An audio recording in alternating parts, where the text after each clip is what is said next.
자, 오늘 우리에게 주신 하나님의 말씀은 골로새서 말씀입니다. 3장 15절에서부터 17절 말씀이고요. 설교 제목은 디딤돌과 걸림돌이 되겠습니다. 자, 세 절이니까 우리 합독하도록 하겠습니다. 시작. 그리스도의 평강이 너희 마음을 주장하게 하라. 너희는 평강을 위하여 한 몸으로 부르심을 받았나니 너희는 또한 감사하는 자가 되라. 그리스도의 말씀이 너희 속에 풍성히 거하여 모든 지혜로 피차 가르치며 권면하고 시와 찬송과 신령한 노래를 부르며 감사하는 마음으로 하나님을 찬양하고 또 무엇을 하든지 말에나 일에나 다 주 예수의 이름으로 하고 그를 힘입어 하나님 아버지께 감사하라. 살아계신 하나님의 말씀입니다. 작년 말이죠. 벌써 작년이 됐네요. 2022년이니까 2022년 12월 한 20일 정도에서 미국 언론에서 계속해서 탑으로 보도되는 내용 중에 하나가 멕시코를 비롯한 남미에서 그 많은 불법 이민자들이, 그러니까 불법으로 미국 국경을 넘어오는 그 장면들이 이렇게 방영이 됐습니다. 막 강을 건널 때 어린아이를 업고 한밤중에 그냥 건너고, 이 날씨도 추운데 굉장히 많은 화제거리가 됐습니다. 2020년 3월 달에 코로나가 이제 급속하게 퍼졌을 때, 그때 이제 그 코로나를 방지한다는 그 목적으로 트럼프 정부에서 남미에서 오는 불법 이민자들을 제어하고 오는 즉시 추방을 하는 타이틀 24라는, 그러니까 위생법 24인데 24, 위생법 24법을 발효를 했었습니다. 그것 때문에 이제 무서워서 불법하던 멕시코라든지 남미에서 오는 사람들이 이제 건너오지 못하다가 최근에 타이틀 24가 이제 폐지가 된다라는 소식을 듣고서 남미에 있는 멕시코를 비롯한 불법 난민자들이 그냥 무더기로 이렇게 들어온 것입니다. 자, 그런 광경을 보면서 우리가 생각하게 되는 것이, 왜 똑같은 나라, 그러니까 사실 멕시코하고 미국은 국경 하나, 그 담 하나가 있을 뿐이지 담을 밖에 내면은 같은 나라입니다. 그렇죠? 똑같은 지역에 있는 나라예요. 근데 왜 한쪽은 이렇게 잘 살아가지고 다른 못 사는 나라에서 들어오고 싶어하는 나라가 됐고, 똑같은 지역에 있음에도 불구하고 한쪽은 그렇게 못 사는 나라가 돼가지고 그 나라를 떠나려고 하는 국민들이 그렇게 많은 나라가 되었는가? 도대체 왜 그런가? 가장 기본적인 질문이면서도 심각한 질문입니다. 이 질문에 대해서 답을 얻기 위해서 수많은 정치, 경제, 사회, 문화, 인류학자들이 여러 가지 연구를 했습니다.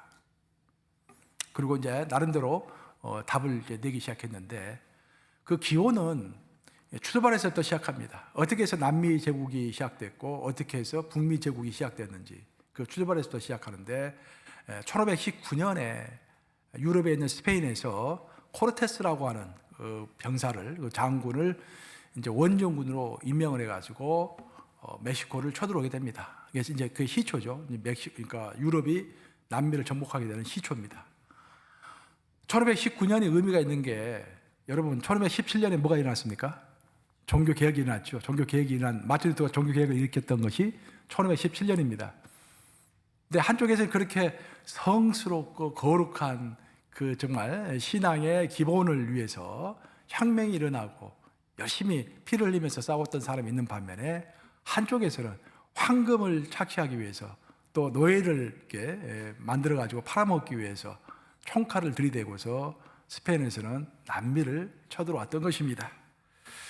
결국 그 침략 전쟁은 성공을 해가지고 남미에 있는 브라질을 제외하고 거의 대부분의 영토를 스페인이 다 차지를 하게 되었죠. 스페인이 남미를 침공할 때 그 특징이 뭐냐면은, 스페인의 제1 목적은 아주 명확했습니다. 그것은 뭐냐면은 황금을 착취하는 것이었습니다. 그리고 영토를 넓히는 것이었습니다. 이 두 가지가 목표가 명확했기 때문에 무슨 제도를 만들든지 무슨 행동을 하든지 그 두 가지에 중점을 두고 두 가지를 성취하기 위해서 모든 사회 제도를 만들고 사회 구조를 만들었던 것입니다. 그것이 남미의 시작입니다. 그렇게 처음 시작한 사람들이 그런 제도와 사회 시스템을 만들어 놓으니까 그 이후에 나라가 해방이 되더라도 그 나라를 집권하는 집권 엘리트들이 계속해서 황금을 추구하고 자기 자신의 사욕을 추구하는 그런 제도를 이어갔던 것입니다. 반면에 북미는 약간 이야기가 다릅니다. 북미, 지금 우리가 살고 있는 미국과 캐나다를 이야기하죠. 누가 제일 처음에 와서 이걸 정복했습니까? 영국 사람들이 와서 정복했죠. 영국 사람들이. 근데 스페인이 한참 남미를 정복하던 그 당시에 영국은 저기 변방 국가였습니다. 스페인하고는 비교가 안 되는 아주 변방 국가에 불과했습니다. 그래서 한 100여 년간 힘을 전혀 못 쓰고 있다가 유럽 제국에서 큰 하나의 획기적인 사건이 벌어지게 되는데, 그것은 스페인이 영국을 침략하기 시작한 것입니다. 스페인이 영국을 통째로 먹으려고 무적 함대를 보낸 거예요. 무적 함대는 스페인의 함대를 이야기하는데 그 당시 세계 최강의 함대입니다. 한 번도 접은 적이 없다고 해가지고 무적 함대라고 했어요. 무적 함대를 이끌고 영국으로 쳐들어오니까 영국은 큰일 났다라고 생각한 거죠.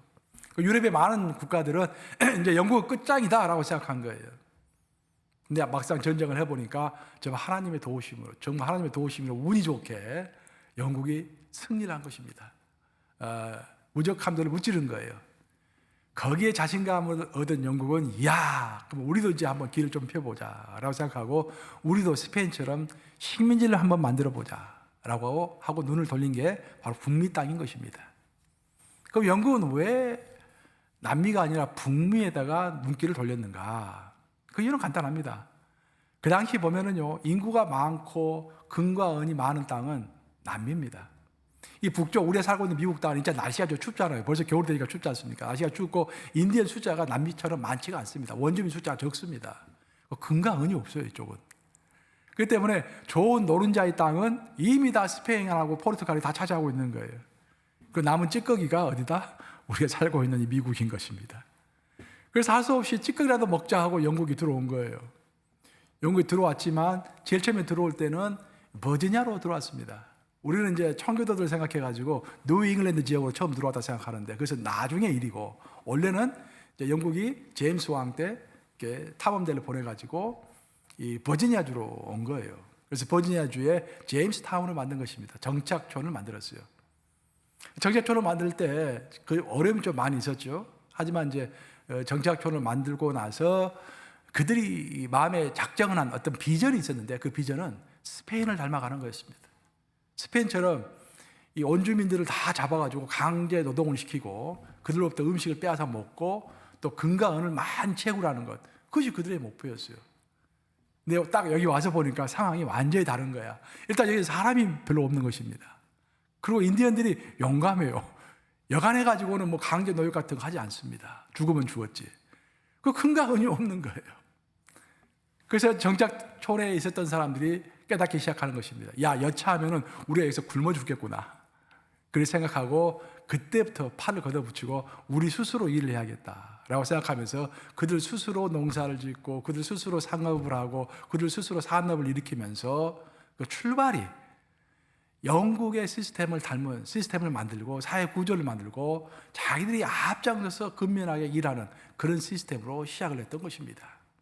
그래서 정치적으로는 민주주의 제도를 그대로 받아들였고 경제적으로는 자본주의를 그대로 받아들였고, 그래서 영국에서 있었던 그 체제가 미국으로 그대로 건너와서 미국이 시작을 한 것입니다. 사실 영국에서 건너온 사람들이 정착촌을 처음 세우고 나서 그들은 굉장히 자신들이 불행하다고 생각했습니다. 하나님 우리를 버리셨구나. 우리가 왜 이렇게 어려운 상황을 맞이하게 됐는가. 아니 스페인 사람들은 남미에 가가지고 그렇게 금도 은도 많이 빼앗고 원주민들을 많이 이렇게 잡아다가 노예로 팔아먹고 그래서 잘 먹고 잘 사는데 우리는 왜 이렇게 불행한가. 이 얻어먹을 것이 아무것도 없구나. 그렇게 생각을 했어요. 근데 시대가 10년, 100년, 200년 이렇게 흐르면서 250년이 벌써 흘렀죠. 이게 흐르면서 시대는 완전히 바뀐 것입니다. 처음 만들어 놓은 제도가 잘 되니까 미국은 계속해서, 북미 제국은 미국과 캐나다는 계속해서 발전하는 것이고 남미는 별 발전이 없는 거예요. 출발이 좋지 않았으니까. 저는 제가 이런 이야기를 쭉 들으는 이유는 우리 인생도 똑같다고 저는 생각합니다. 인생을 살다 보면은 우리가 사업에 실패할 때도 있고 인간관계가 깨질 때도 있고 내 가족 중에서 큰 병이 걸려가지고 정말 어려운 상황에 처할 수도 있습니다. 그때는 내가 참 불행하다고 생각이 됩니다. 그 내가 실패했다고 생각이 되고 하나님은 나에게 별로 관심이 없으시구나, 그런 의심까지 들 수가 있다는 거예요. 하지만 자기 운명을 이처럼 불행하게 생각했던 사람들도 시간이 지나면서 승리자가 될 수 있다는 것입니다. 이거는 뭐냐면 내가 어떤 상황 가운데 처해 있든지 진리 가운데 있는가, 그게 키포인트예요. 하나님의 진리 가운데 있는가, 성경 말씀 가운데 있는가. 그 진리 가운데만 있다고 한다면 시간이 걸려서 문제지, 시간만 지나면 모든 것이 합력해서 결국 선을 이룬다는 것이 하나님의 약속일 줄로 믿습니다. 그러니까 여러분들 2022년 얼마나 힘들었습니까? 아까 우리 대표기도 하셨는데 2022년 진짜 기억에 오래 남을 것 같아요. 코로나19도 계속 힘들었지, 경제는 완전히 무너졌지, 또 주식 하시는 분들 말 들어보니까 주식이 완전히 무너졌다면서 지금 그 은퇴자들이 난리가 아니래요. 지금 은퇴할까 말까. 지금 우리 교단도 은퇴를 하셔야 할 목사님들이 작년에 뭐 은퇴 자금이 뭐 한 30% 떨어졌다고 그래요. 지금 이게. 그래가지고 은퇴를 해야 하냐 마느냐, 그 문제도 좀 심각하다고 그래요. 그 아침 2023년이 됐는데 여러분 어떤 생각을 가지고 2023년을 생각하십니까?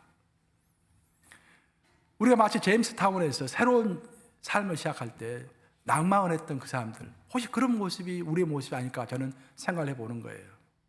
2022년이 필요했기 때문에 분명히 하나님께서 우리에게 주셨을 것입니다. 하나님의 어떤 의도가 있으셨고 우리에게 줄을 수 있는 어떤 교훈이 있었기 때문에 2022년을 우리에게 허락하신 것입니다.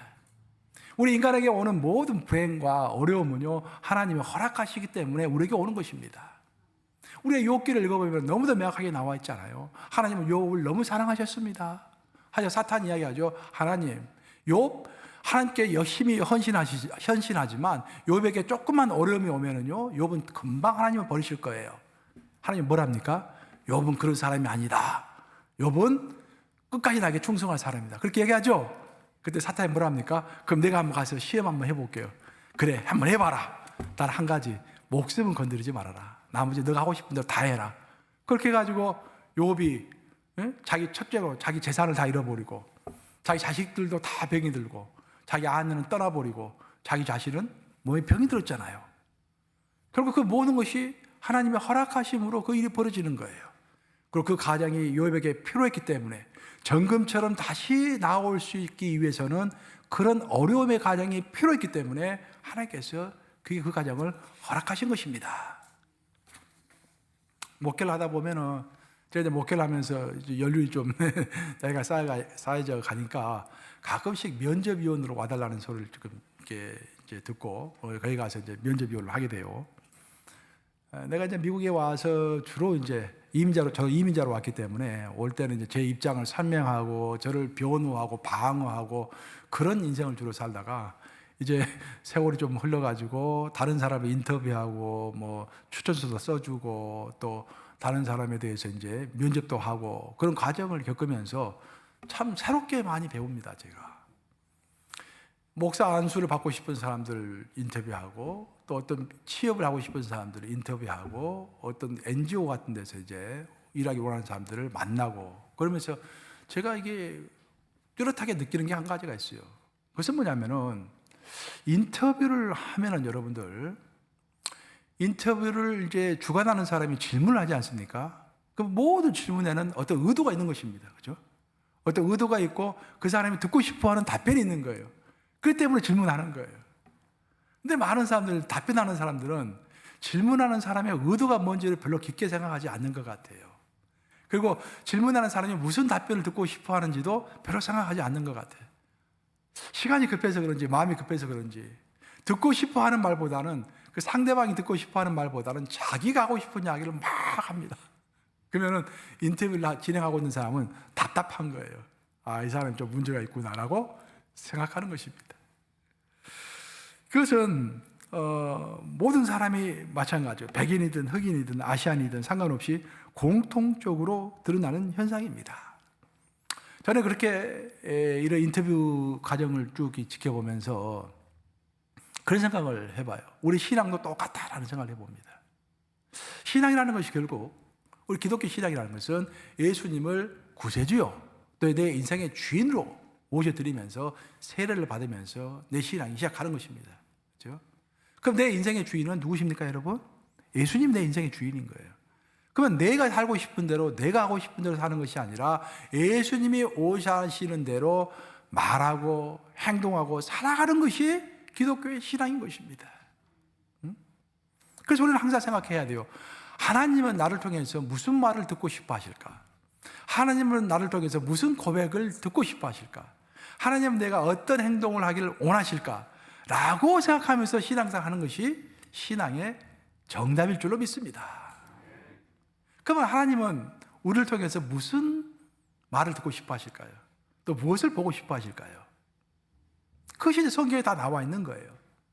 성경을 구약, 신약 통틀어가지고 신약의 맥을 잡고 있는 사람들을 살펴보면은 아브라함, 요셉, 모세, 다윗, 다니엘, 베드로 이렇게 쭉 맥이 이어지잖아요. 이렇게.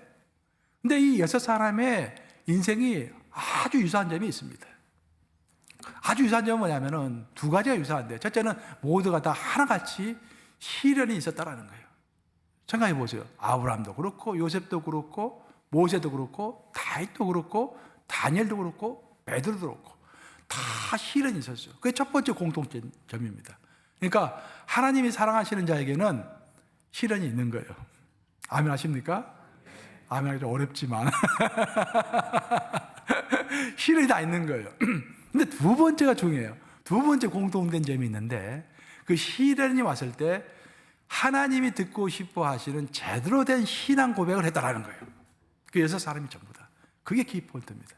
그럼 그들은 하나님 앞에서 어떤 신앙 고백을 했는가? 그게 이제 이사야 12장 2절과 시편 109편 30절에 나오는데 한번 같이 읽어보겠습니다. 한번 같이 읽습니다. 시작. 보라, 하나님은 나의 구원이시라. 내가 신뢰하고 두려움이 없으리니 주 여호와는 나의 힘이시며 나의 노래시며 나의 구원이심이라. 내가 입으로 여호와께 크게 감사하며 많은 사람 중에서 찬송하리니. 이것이 성경에 나와 있는 신앙 위인들의 모든 고백을 총치합해서 가장 결정적으로 고백하고 있는 내용입니다. 성경이 말하는 성경의 신앙의 맥을 잇고 있는 사람들의 공통된 신앙 고백은 두 가지다라는 거예요.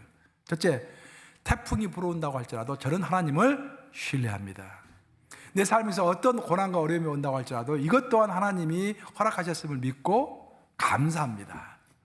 한번 따라서 해볼까요? 하나님 신뢰합니다. 하나님 감사합니다. 이 두 가지를 듣고 싶어 하는 거예요.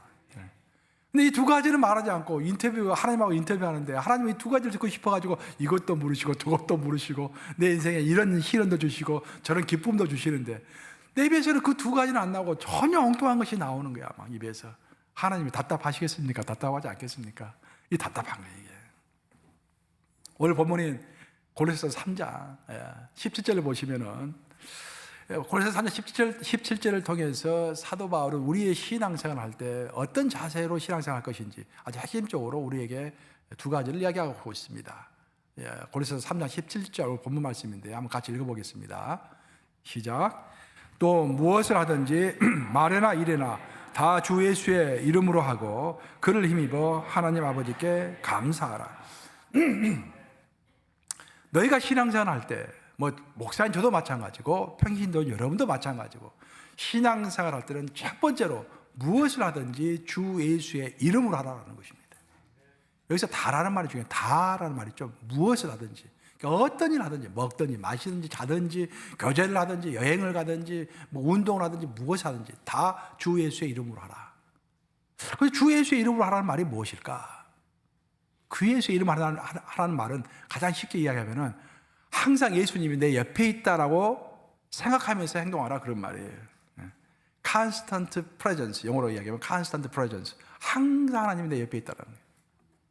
우리는 다른 사람 앞에서는 하나님이 내 바로 옆에 있는 것처럼, 예수님이 내 바로 옆에 있는 것처럼 행동을 합니다. 근데 부부가 만나면 좀 달라져요. 이제 마음이 탁 해이해지면서 완전히 태도가 달라지는 거예요. 성경을 읽어보면 가장 대표적인 케이스가 아나니아와 삽비라입니다. 아나니아와 삽비라는 많은 대중 앞에서 큰 은혜를 받았다고 고백했습니다. 와, 제가 성령 충만함을 받았습니다. 하나님의 큰 은혜를 받았습니다. 내가 교회를 위하여 내 전 재산을 다 바치겠습니다. 그래서 전 재산을 바친다고 공포했어요. 많은 사람들 앞에서.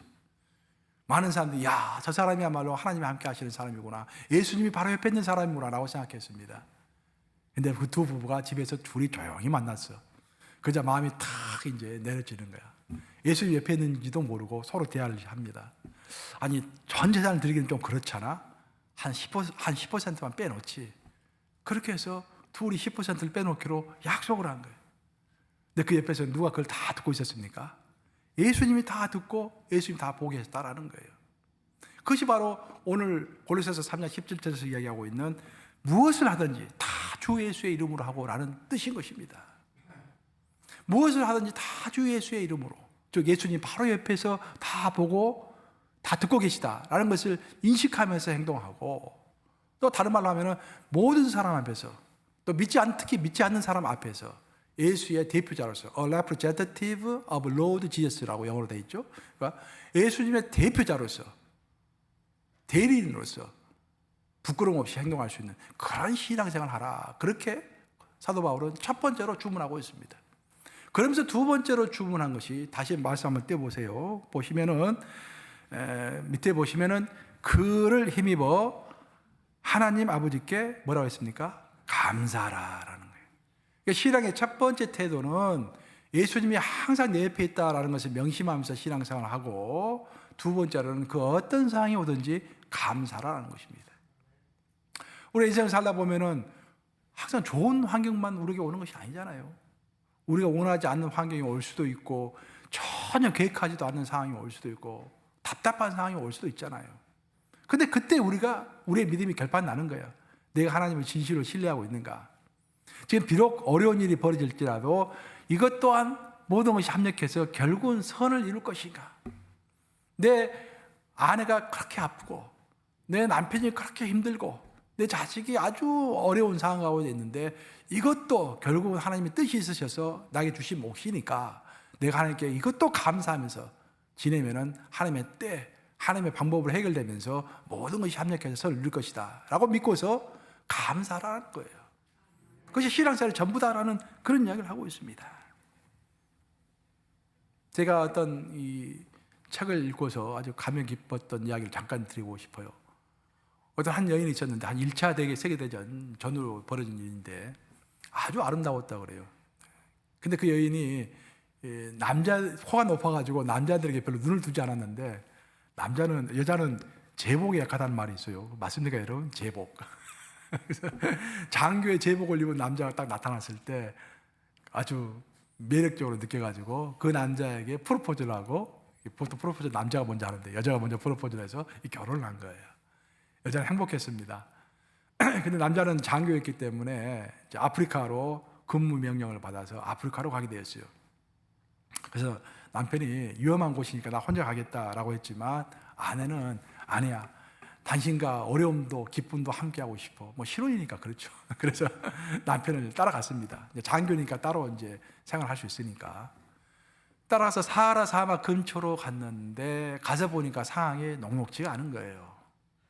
가서 봤더니 바람이 그렇게 많이 불고, 바람이 불면은 사막에 그 먼지가 다 몰려들면서 모든 것이 엉망이 되고, 그리고 특히 이제 이 여인은 원어민의 말을 할 수 없으니까 이제 원주민하고 대화도 안 되고, 그래서 그냥 벙어리처럼 힘들게 지내는 거예요.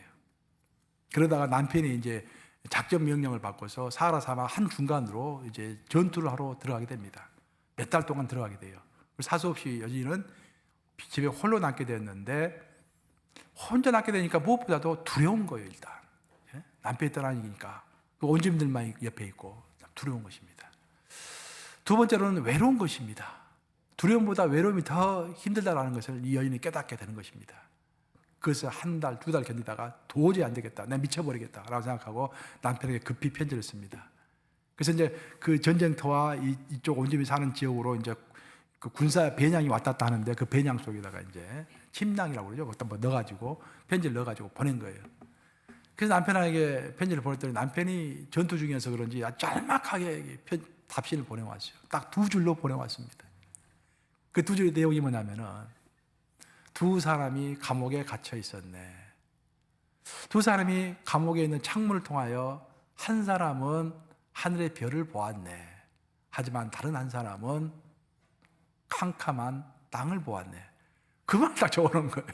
영어는 딱 두 문장인데 두 문장 적어놓은 거예요. 그 여인이 이게 무슨 말인가 도대체. 읽고 또 읽고 또 읽고 꽤 생각을 해봤어요. 드디어 깨닫게 됩니다. 감옥에 갇혀있는 두 사람은 누구일까요? 자기 부부인 거야. 자기 부부가 감옥에 갇혀있어요. 근데 감옥에 갇혀있음에도 불구하고 둘이 똑같이 창문을 내다볼 때 그 남편은 항상 하늘의 별을 보면서 여기에는 전쟁이 일어나고 있고 막 이렇게 큰 사막에 모래바람이 불고 있고 굉장히 힘들지만 그 보지 않고 청명한 하늘의 별을 보면서 희망을 품고 있는 거예요. 미래에 대한 희망이 있는 것입니다. 야망이 있고. 근데 그 여인은 전쟁이 벌어지고 있는 땅, 외로운 땅, 예? 사막 바람이 불고 있는 그 땅을 바라보고 있는 거예요. 그래서 그 여인이 창피했습니다. 아, 내가 먼저 열정적으로 사랑을 고백한 사람은 난데, 내가 먼저 사랑을 고백하고 내가 먼저 자진해서 여기까지 따라왔는데 내가 남편에게 짐이 되었구나 라고 생각하면서 그때부터 마음을 고쳐먹기 시작했습니다. 무엇보다도 원어민의 언어를 이해하려고 노력했어요. 그리고 원어민들에게 도자기를 굽는 법을 배웠습니다. 그 원어민들이 그 옷을 짤 때 같이 옷을 짜기 시작했어요. 그 농사일을 할 때 또 같이 농사도 지었습니다. 그래서 원주민들과 친해진 거예요. 원주민들과 정이 생기니까 이제 살 맛이 생긴 것입니다. 더욱더 열심히 이 여인은 이제 살기 시작해가지고 거기서 끝마치지 않냐고 원래 이 여인이 공부한 것은 그 생물학자인데 자기가 자기 전공을 살려가지고 거기에 있는 선인장들을 다 연구하고 조슈아 나무도 연구하고 유카도 연구하고 그래가지고 사하라 사막의 생태계라는 책까지 쓰게 됩니다. 사는 여러분, 도대체 무엇이 바뀐 것입니까? 왜 이 여인이 바뀐 것이죠, 여러분? 사막은 전혀 변하지 않고 애나 지금이나 바람이 불어오고 거칠고 외롭고 황량한 그 사막 그대로입니다. 원주민들도 애나 지금이나 똑같은 자기의 자유를 지키고 서 있는 사람일 뿐이지 그 원주민이 변한 것도 하나도 없습니다. 변한 것은 딱 하나, 그 여인의 마음이 바뀐 거예요. 마음이. 자기의 마음이 바뀌니까 사막도 달리 보이고 원주민도 달리 보이고 환경도 달리 보이는 것입니다. 그러면서 감사가 끌어오르는 것입니다. 이 바뀌어야 하는 거예요. 바뀌어야만이 우리가 감사를 유지할 수 있을 뿐만 아니라 감사를 더 높은 곳으로 승화시킬 수 있는 것입니다. 오늘 본문은 제가 골로새서 3장을 선택했는데 골로새서 3장의 가장 키포인트는 사도 바울이 세 가지 변화에 대해서 이야기하고 있다는 것입니다. 우리의 마음이 변할 때 환경도 따라서 변한다고 그랬는데 사도 바울은 그보다 더 큰 크리스찬에게는 세 가지의 변화가 있어야 한다고 소개하고 있어요. 그것이 골로새서 1장에서부터 4장까지의 이야기입니다. 골로새서 3장 1절에서부터 4절까지 이야기입니다. 그것이 핵심이죠. 한번 내용을 보십시다. 골로새서 3장 1절에서부터 4절까지 같이 읽습니다. 시작. 그러므로 너희가 그리스도와 함께 다시 살리심을 받았으면 위의 것을 찾으라. 거기에는 그리스도께서 하나님 우편에 앉아 계시느니라. 위의 것을 생각하고 땅의 것을 생각하지 말라. 이는 너희가 죽었고 너희 생명이 그리스도와 함께 하나님 안에 감추어졌음이라. 우리 생명이신 그리스도께서 나타나실 그때에 너희도 그와 함께 영광 중에 나타나리라. 사도 바울의 신앙 고백의 에센스입니다, 여러분. 이 골로새서 3장 1절과 4절은요, 평상시에도 여러분들 좀 묵상할 만한 그런 내용입니다. 여기서 사도 바울은 세 가지의 변화를 이야기하고 있어요. 시제를 따라서 이야기하면 첫 번째 줄 보시면 그러므로 너희가 그리스도와 함께 다시 살리심을 받았으면, 받았다 이 말이죠. 과거 시제를 이야기하고 있습니다. 중간에 제가 박스 쳐놨는데 중간에 보시면은 너희 생명이 그리스도와 함께 현재 하나님 안에 감춰져 있음이라. 현재를 이야기하고 있는 거예요. 마지막 세 번째는 너희도 그와 함께 영광 중에 나타나리라. 미래를 이야기하는 거예요. 첫 번째로 다시 살리심을 받았다. 과거의 이야기는 뭐냐면은 우리가 예수님을 알기 전에는 죄인이었습니다. 죄인은 반드시 죄가를 치러야 되고 한 번 죽는 것은 사람에게 정하신 것이요 그 후에는 심판이 있으리니 죄는 반드시 심판을 불러오고 죄에 대한 심판은 영원히 죽는 것입니다. 영원히 죽는 거예요. 그것이 하나님의 정하심이십니다. 그런데 예수님을 영접하고 나서 예수님이 내 죄값을 대신 십자가에서 치러주셨구나라는 것을 믿게 된 거예요.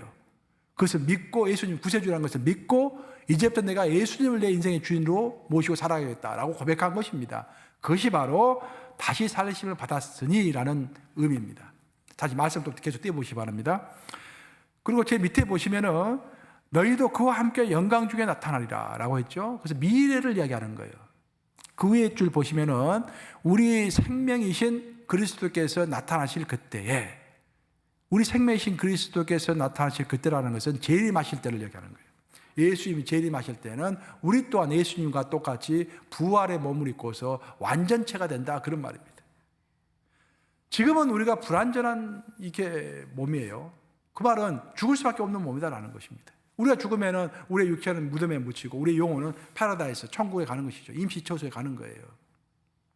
그러고 있다가 예수님이 재림하시는 그날에 땅속에 있는 우리 육체와 우리 하늘에 있는 영혼이 다시 합쳐져 가지고 완전체로서, 부활체로서 하나님 앞에 영광을 돌리기에 부족함이 없는 몸으로 나타나게 된다.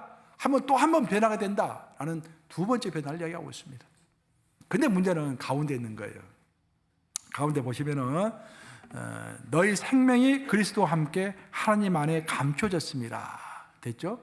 너희 생명이 그리스도와 함께 하나님 안에 감춰졌습니다. 이것은 현재 변화입니다. 현재 상태를 이야기하고 있는 거예요. 근데 이 말을 여러분 잘 이해하셔야 돼요. 우리가 현재 이 2023년을 살아가고 있는데 우리가 하나님 안에 감춰져 있다는 거예요. 이게 도대체 무슨 말인가? 쉽게 얘기하면은 여러분들 신문 가끔씩 읽어보시면은 어떤 허름하게 사는 노인이 가난한 사람들 위해서 10억을 기부했다, 100억을 기부했다, 그런 이야기가 나오잖아요. 바로 그런 거예요. 겉으로 보면은 평범한 노인이야. 옷도 별로 명품도 아니고 아주 허름한 옷을 입고 살고 있고, 차도 허름한 거고, 집도 변변찮게 없고, 평범한 사람 같은데 알고 봤더니 알부자였다라는 거예요. 우리 모든 성도님들 알부자 되시기를 우리 주님의 이름으로 축복합니다. 다 알부자 되셔야 돼요. 그래서 이렇게 어마어마한 기부를 한 거예요. 우리 크리스찬의 모습이 바로 그렇다 이 말이에요. 세상 사람들이 우리 크리스찬을 봤을 때는 이거 별거 없는 것 같아. 특히 어떤 좀 연약한 것 같아. 굉장히 순종적인 것 같아. 그렇죠? 그 자기 의지가 별로 없는 것 같아. 자꾸 천국만 이야기하고 그런 것 같아. 그것도 특이한 게 없습니다. 좀 수수하고 평범한 것 같아요. 그런데 그 내면을 딱 봤더니 완전히 다르다라는 거예요.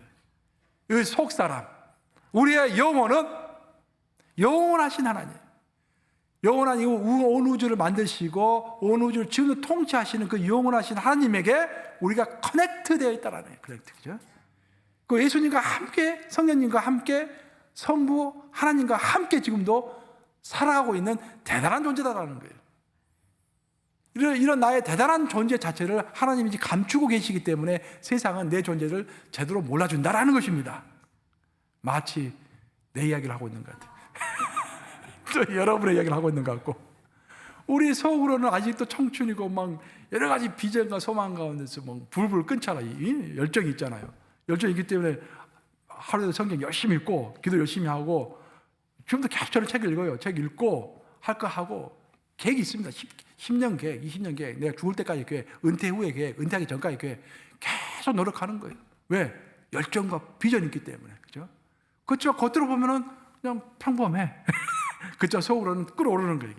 그것이 크리스찬이다 이 말입니다. 그것이. 그래서 그런 변화의 과정 가운데 있어야 한다.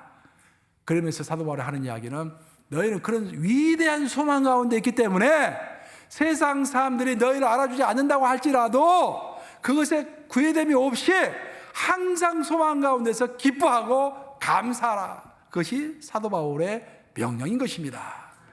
그 사도 바울의 명령이 하나님의 명령인 것이죠. 바로 우리 크리스찬들이 2023년에 그 어떤 일이 벌어진다고 할지라도 웃으면서 감사할 수 있는 이유는 위대한 소망이 내 안에 있기 때문인 것입니다. 그 소망은 하나님이 지금 감추셨어요. 그래서 세상이 나를 알아주지 않는 것입니다. 하지만 나는 하나님께 커넥트되어 있기 때문에, 접속되어 있기 때문에 그 소망 가운데서 기뻐하고 열정을 내는 것입니다. 누가 뭐라 할지라도 아침에 일어나서 큐티하고, 그렇죠? 성경 읽고 운동하고 내 직장에 가서 열심히 일하고 내 가정 열심히 돌보고 누가 뭐라도 내 자리를 딱 지키는 것입니다. 하나님은 그런 모습을 보고 싶어 하실 줄로 믿습니다. 이제 말씀 마무리합니다. 제가 잘 아는 어떤 목사님, 이제 친해지는 목사님들이 몇 분 계시잖아요. 그 중에 한 분 목사님이, 참 그분은 감사의 목사님이세요. 제가 봐도 항상 하나님이 나를 목사로 불러주셨다라는 불러주셨다라는 것에 대해서 감사를 많이 하십니다. 그 특히 자신이 섬기는 교회, 뭐 큰 교회도 아니고 조그만 교회인데도 불구하고 그 교회로 자기를 보내셨다라는 것들 또 굉장히 감사히 생각하세요, 목사님이. 근데 그 목사님이 원래는 이제 그 목회를 하시기 전에 직장 생활을 하셨어요. 좋은 직장에서 성공적인 활동을 하시다가 이제 목회자가 되신 분이에요. 나중에 소명을 받으셔가지고. 그래서 그 모습 참 보기 좋습니다. 제가 이제 그런 소리를 들었어요. 한 번은 목사님이 사모님한테 그렇게 밥을 먹다가 이야기했대요. 여보, 내가 목사가 되지 않고 옛날 직장이 계속 있었다고 한다면은 내가 만족하면서 직장 생활을 할 수 있었을까? 한번 물어본 거야. 그 사모님이 뭐 1초도 안 돼가지고 탁 답변하시더래요. 당신은 직장을 다니나, 뭐 포장마차를 하나, 뭐 목회를 하나, 무엇을 하든지 감사하면서 열심히 할 타입이기 때문에 거기서도 감사하고 열심히 했을 것이고, 목회를 해도 감사하고 열심히 했을 것이고, 무엇을 하든지 당신은 열심히 할 사람이야. 그렇게 얘기를 하더라는 거야. 저는 그 말 듣고 제가 큰 은혜를 받았습니다. 어떤 환경이 주어졌기 때문에 감사한 것이 아니라 그 목사님 그 스타일 자체가 감사하는 스타일이기 때문에 그 주변 사람이 인정을 해주는 거야. 주변 사람 중에서도 그 사람을 가장 잘 이해하는 사람은 와이프가 가장 그 남편을 잘 이해할 거 아니에요. 그 남편이, 그 와이프가 봤을 때 자기 남편은 그 어떤 상황이 주어진다고 할지라도 일단 긍정적으로 그 상황을 받아들이고 감사하고 있는 힘을 다해서 열심을 낼 사람이다라고 믿고 있는 거예요. 그러니 그 목사님 얼마나 행복하시겠습니까? 그런 사람 사시니. 저게 아주 큰 은혜가 됐습니다. 우리 인간은 환경과 역경을 내가 감당해야 할 것으로 인정하는 순간, 그 어떤 환경이 온다고 할지라도 이것을 내가 감당해야 한다라고 받아들이는 그 순간부터 그 환경에 지배를 받는 것이 아니라 그 환경의 주인이 되는 것입니다. 그 환경은 내가 이용할 수 있는 디딤돌이 되는 것입니다. 근데 그 환경을 거부하고 왜 나에게 이런 환경이 왔을까? 겁부터 내고 지금도 어떻게 하나 막 덜덜덜 떨기 시작하면은 걸림돌이 되는 거예요. 결국 어떤 환경과 어떤 상황이 나에게 디딤돌이 될 것인지 나에게 걸림돌이 될 것인지 그것은 내가 선택하는 것입니다. 그 이미 우리는 정답으로 알고 있어요.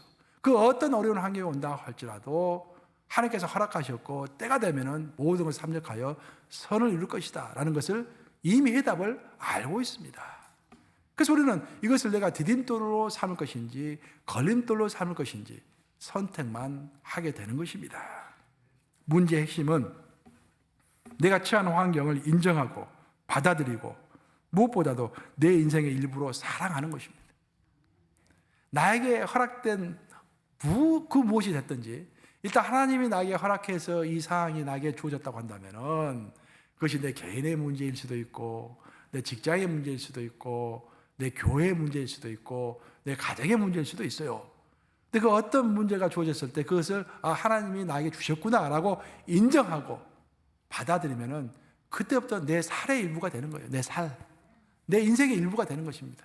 내가 받아들일 내 운명의 일부가 되는 것입니다. 그러면서 마음이 차분해지면서 감사함으로 기다릴 줄 알고 하나님의 때, 하나님의 방법으로 해결되는 것을 반드시 보게 되는 것입니다. 이런 우화가 있습니다. 재밌게 읽었는데 어떤 큰 부자가 있었어요. 그래서 대저택입니다. 근데 정원이 별로 마음에 들지 않은 거야. 그 정원을 아주 아름답게 한번 꾸며야겠다 생각해가지고 전국 방방곡곡을 다 돌아다니면서 귀한 씨앗들을 다 모집을 했습니다. 오래된 이야기죠. 그래서 그 씨앗들을 이제 막 조금 뿌린 거예요. 머리에 막 개를 해가지고. 그리고 물을 주면서 정성껏 돌보았습니다. 그리고 한 1년 지나고 났더니 드디어 정말로 찬란한 형형색색의 아름다운 꽃들이 여기저기서 막 피어나는 거예요. 부자는 너무 기뻤습니다. 그래서 마음이 흡족했어요. 아침마다 그 종을 보는 것이 큰 삶의 낙이었습니다. 근데 어느 날 갑자기 자기가 심지도 않은 민들레가 여기저기서 피기 시작하는 거야. 자기 생각에 민들레는 천한 꽃이라고 생각을 했습니다. 들판에 지천으로 열려있는 게 민들레 아닙니까? 싫었어요. 그 뽑아냈습니다, 손으로. 뽑아냈더니 더 많이 생기는 거야, 이게. 요즘에야 약효를 뿌리면 되니까 그 당시에는 약자가 없었으니까. 그래가지고 할 수 없이 이제 종원사들에게 물어봤습니다. 이 민들레를 어떻게 하면 없앨 수 있느냐? 종원사들이 나름대로 뭐 이런 저런 이야기를 해요. 이렇게 하면 없어집니다. 저렇게 하면 없어집니다. 이야기를 해요. 근데 그렇게 해도 별로 민들레가 없어지질 않는 거야. 그래서 작정을 하고 자기 종원을 살리기 위해서 그날에서 최고로 똑똑한, 최고로 이름난 종원사를 찾아간 거예요. 그 자기의 문제를 다 이야기했습니다. 종원사 이야기들 다 듣더니 빙그레 웃으면서 이렇게 답변을 하더랍니다. 민들레를 해결하는 방법은 딱 하나밖에 없습니다. 그것은 그 민들레를 당신의 종원의 일부로 인정하고 사랑하는 것입니다. 그러면 민들레 문제는 다 해결되는 것입니다. 민들레를 자신의 영토의 일부로 인정하지 않고 자꾸 이걸 없애려고 하기 때문에 마음이 어려운 것입니다. 그렇게 답변을 드리더래요. 저는 그 이야기를 듣고서 진짜 우리 신앙생활에 꼭 필요한 이야기구나. 어떤 어려움이 오든지 하나님이 허락하신 것입니다. 아브라함도 요셉도 모세도 다윗도 다니엘도 베드로도 다 시련이 있었어요. 근데 그 시련을 인정하면서 하나님께 신뢰와 감사의 고백을 드렸습니다. 그때 하나님께서 크게 기뻐하시면서 그들의 인생을 축복하신 것입니다. 이 말을 명심하심으로 2023년 새해에는 하나님께서 이미 주신 것들을 감사하실 뿐만 아니라 시련과 어려움이 온다고 할지라도 그것을 신앙의 걸림돌보다는 오히려 신앙의 디딤돌로 삼으셔서 현실에서 승리하시는 여러분들 되시기를 우리 주님 이름으로 축원합니다.